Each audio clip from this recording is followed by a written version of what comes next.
You're watching Zoo Tours, the channel that takes you on a virtual field trip to the zoo.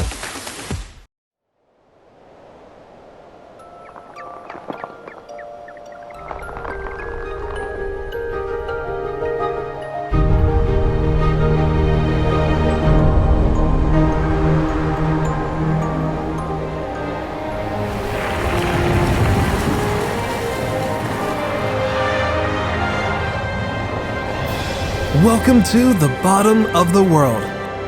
SeaWorld Orlando invites you to embark on a thrilling journey to Antarctica, Empire of the Penguin. A stunningly immersive experience that transports you to a land of pristine beauty but hostile conditions, that surrounds you with glaciers, freezing temperatures, and gives you an unforgettable encounter with a bird that captures the hearts of all who meet them. Before I go into more detail, if this is your first tour, please consider liking, subbing, and hitting that bell icon so you can be a part of this tour group. Also, I have to give a shout out to my very good friend Johnny for providing most of the footage that you're about to see. So as a thank you, I want you to follow his own upcoming educational YouTube channel, Wild and Magical World of Florida.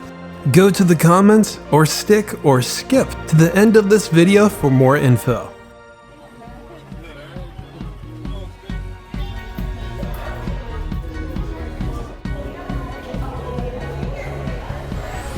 SeaWorld Orlando is no stranger to our tour group. If you've been following us since the beginning, you probably know we've already explored more than half of their animal attractions, covering everything the Sea of Shallows region has to offer. We glanced at Journey to Atlantis and marveled at the Jewel of the Sea Aquarium in the Sea of Legends region. And 100 steps away is that portal to the bottom of the world, the Sea of Ice region. Welcome to Antarctica in 2013. It's not just an animal habitat, it's an entire city enveloped in glaciers and glowing ice caps. This 2-acre expansion should make this America's largest attraction dedicated to penguins. The right side or left side, depending on which way you come in, has a series of sculptures carved into the mock rock, otherwise known as reliefs, a compilation of every penguin species in the world. Now which one is which? Well, SeaWorld made sure to put a guide so you can match the number with each sculpture. Beneath the tallest rock formation is the queue, which by the way is subtly shaped like 2 penguins facing each other. Yes, there is a line to see penguins, but do you really expect anything less from one of the world's most popular animals during SeaWorld's busy season? If you don't get to Antarctica quick enough, the wait time could be 45 minutes to an hour long. Is it worth it? Well, let's find out. The queue is enclosed in arches of faux rock, more glaciers, and apparently 2,500 icicles. When you're waiting, you might feel a breeze that gets colder and colder as you move along, slowly preparing you for the conditions that you are about to experience. Eventually, you and a select number of visitors will be escorted inside to watch the pre-show, where you'll meet Puck, the star of Antarctica.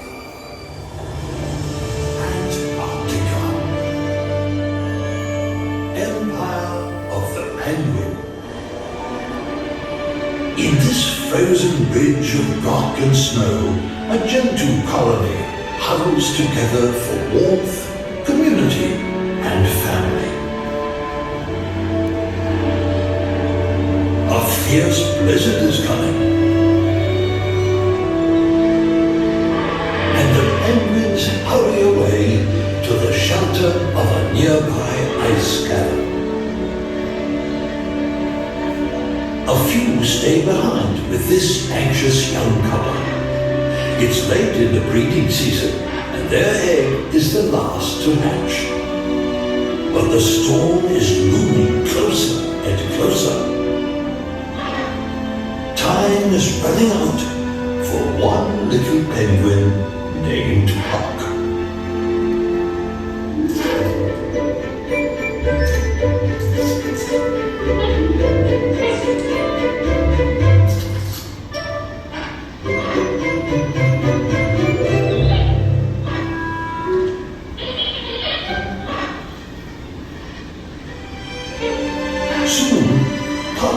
smooths that fuzzy down. And with his waterproof feathers grown in, he'll dive into the sea for the first time to begin the greatest adventure of his life. But now we must seek shelter from the storm. There are many dangers in this beautiful and harsh land. Alone we will not survive, but together we will thrive. Now let us begin our adventure. When those doors open, you're led even deeper into the ice cave.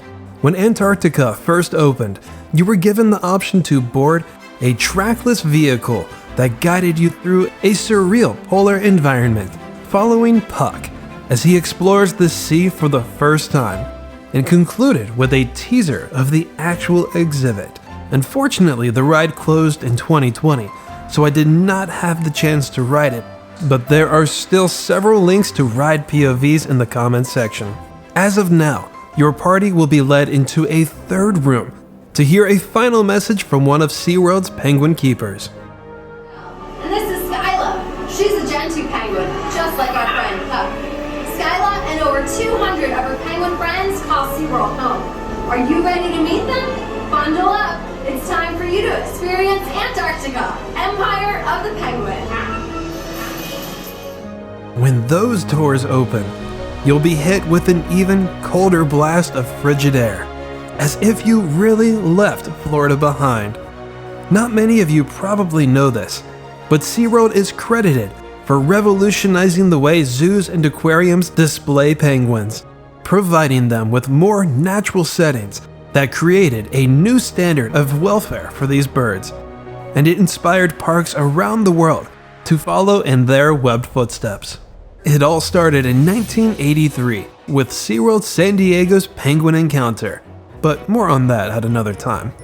Versions were built in the other 3 main SeaWorld parks, including Ohio, but they were nearly copies of the original in San Diego, until Orlando put together something completely different. One of the few places in the world that lets you feel the same environment with cold-weathered penguins. We may be 8,500 miles away from Antarctica, but to make this feel as realistic as possible, Empire of the Penguin is always kept at a crisp 30 degrees Fahrenheit, making the birds feel right at home. But it's also a relieving opportunity for you to escape the Florida heat. SeaWorld does not offer temporary attire for warmth, so I suggest you take a page out of Johnny's book and come prepared.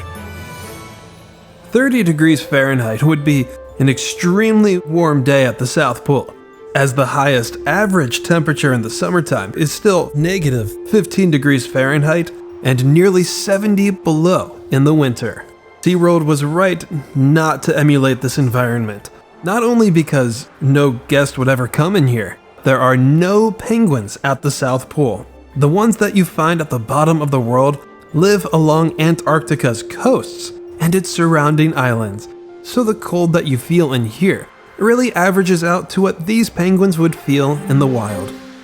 The penguin side of Antarctica is one 6,000 square foot habitat, just slightly larger but still comparable to another iconic penguin exhibit shown in the card above.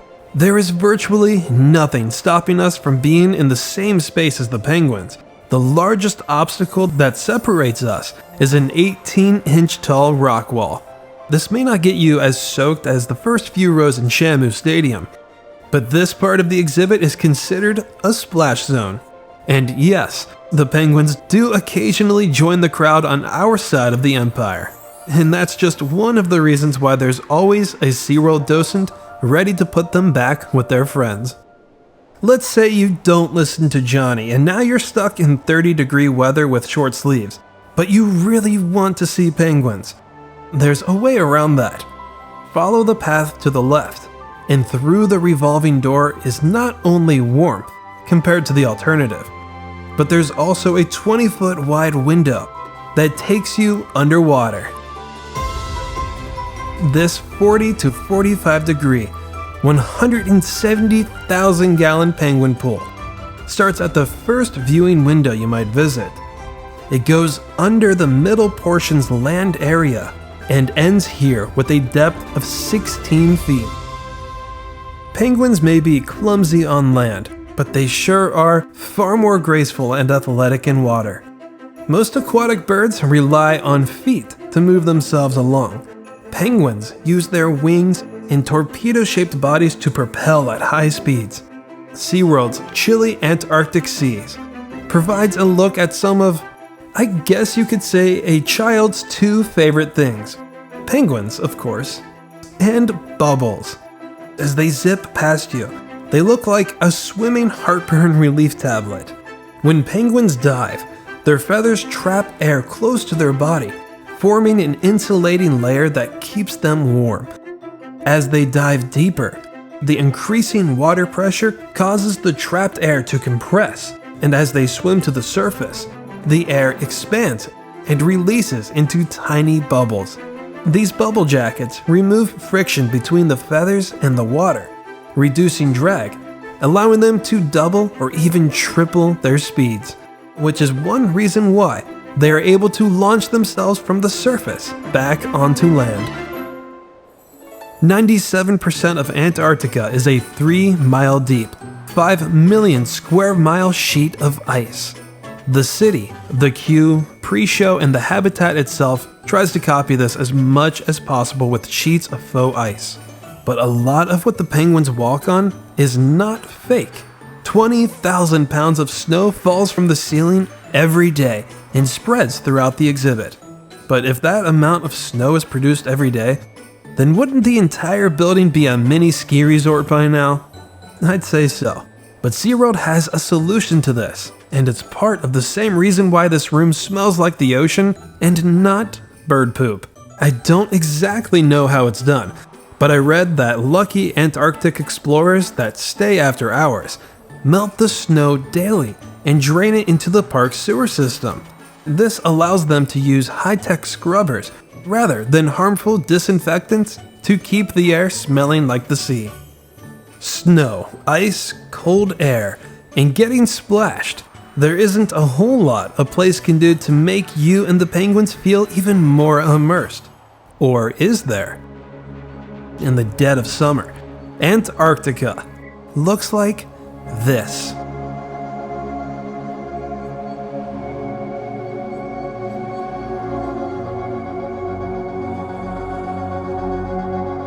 You would see an orange hue in reality, but the dark footage has been edited so we can see just a little better.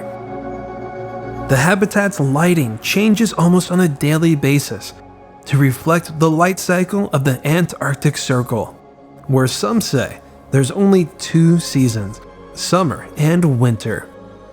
Whatever light cycle the top of the world is experiencing, it is the complete opposite down south. So the northern hemisphere's summers are the southern hemisphere's winters, and vice versa. During some of Orlando's hottest days of the year, while the sun is trying to melt all of that fake ice outside, the most southern regions of Antarctica look like our nights. When their winter begins in March, their days look like our evenings. From June to July, much of the icy continent is covered in complete darkness, 24 hours a day. It isn't until August or September when the sun finally starts to rise, and it won't set again until the next March. If you ever have plans to make it to Antarctica, SeaWorld's version, and you don't want to see penguins with the lights off, don't worry. The night footage was filmed in the early mornings of May and early June, but we do have clips from those afternoons where you can see the penguins as clear as an Antarctic December day. Before all of this, the penguins shared the spotlight with alcids, better known as those seabirds up north. You know, the ones that can fly? Something that modern-day penguins just can't seem to get the hang of. Even though Orlando's seabird collection is now half of what it used to be, Antarctica is such an amazing spectacle, I completely forgot alcids were once exhibited in this area. This frozen wonderland houses one of the largest penguin colonies you will ever see. The land debuted with 250 birds from 4 species. Within 5 years, that number jumped to 280 birds from 5 species. The kings. There may be no emperors in this empire, but at least there's still some kind of dynasty. But it's not like you guys would listen to the emperors anyways if they were here. Didn't think so. Kings may be a species that you picture in your head when you think Antarctica. They are actually native to a number of islands located north and south of the continent, otherwise known as the sub-Antarctic islands, where they prefer beaches and valleys that are free of ice. Very much like the rockhopper. And do I even need to say how they got their name? Depending on the subspecies, one of the smallest penguins in the world not only ranges these surrounding islands, but are numerous on islands near New Zealand, South Africa, and the southernmost tip of South America. That's 2 species that stay away from Antarctica. Luckily, the theme is still kept alive with gentoos, also found in the surrounding islands, along with Antarctica's peninsula. At 8 million individuals, chinstraps are often considered the Antarctic Circle's most abundant penguin. But the last bird is the only one here that nearly restricts itself to Antarctica's rocky coasts. Adelies. If you were wondering this whole time how some of these penguins adapt to months of darkness, Adelies just have a way of avoiding it. When winter hits and light becomes scarce, they will follow the sun in a circle, and as long as they stick to the expanded ice that gives Antarctica hundreds of miles of shoreline every year, the Adelies will always see sunlight. In 1959, 12 nations signed the Antarctic Treaty, an international agreement that established that Antarctica will only be used as a unique scientific preserve dedicated to peace and research, prohibiting any activities that could greatly impact the environment, which includes any harm or interference with penguins and their eggs.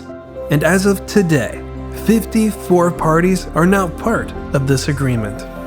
Antarctica is harsh, but clearly captivates the senses like no other. SeaWorld really did an amazing job presenting that. So few parks around the world offer an experience like Empire of the Penguin, leading fans like myself to say that it's one of the best penguin habitats in the world, maybe the best in America. And before their expansion to the Middle East, this can be argued as SeaWorld's greatest project. And that will do it for now. But before you go, here are a few words from my pal Johnny. Hey there everyone, this is Zach's Florida Zoo friend Johnny, who you may remember from some of his past adventures here in the Sunshine State. Zach mentioned before that Florida is possibly the best state for zoos and zoo-goers alike, and I 100% agree with that statement. And let me tell you why. With nearly a dozen zoos, 4 zoological theme parks, many aquariums, a few drive-through and bus safari parks, and so many more, Florida is without a doubt the wildest state in the country. You might already know me on Instagram as Wild and Magical Florida and Wild and Magical Beyond Florida. But today, I'm here to tell you that I will soon be moving over to YouTube to start my very own online zoo series. With its title still in progress, rather than taking you on a virtual walkthrough through a zoo habitat or an entire zoo itself, I will instead be focusing on the animals that live in some of these Florida zoos and wildlife parks. You'll be knowing all the facts, all the behaviors, what makes the animals unique, where you would find them in the Florida zoos and parks, and what these facilities and what you can do to help preserve these animals for generations to come. Until then, be sure to keep up with me on Instagram, check out the amazing photos, keep an eye out for any future updates, and with all that said, let's begin. Back to you, Zach. Thanks, Johnny. Now, if all that sounds good to you, do yourself a favor and subscribe to his channel using that link in the corner. I hope you enjoyed today's latest presentation of SeaWorld Orlando. And next time we're here, we'll move along to the Sea of Delight to walk around an exhibit that's objectively just as immersive as Antarctica. But timeline-wise, before we go and do that, you'll be able to compare and contrast Orlando's Empire of the Penguin with San Diego's own iconic penguin encounter. So until next time, please stay tuned, stay wild, and thank you for watching Zoo Tours.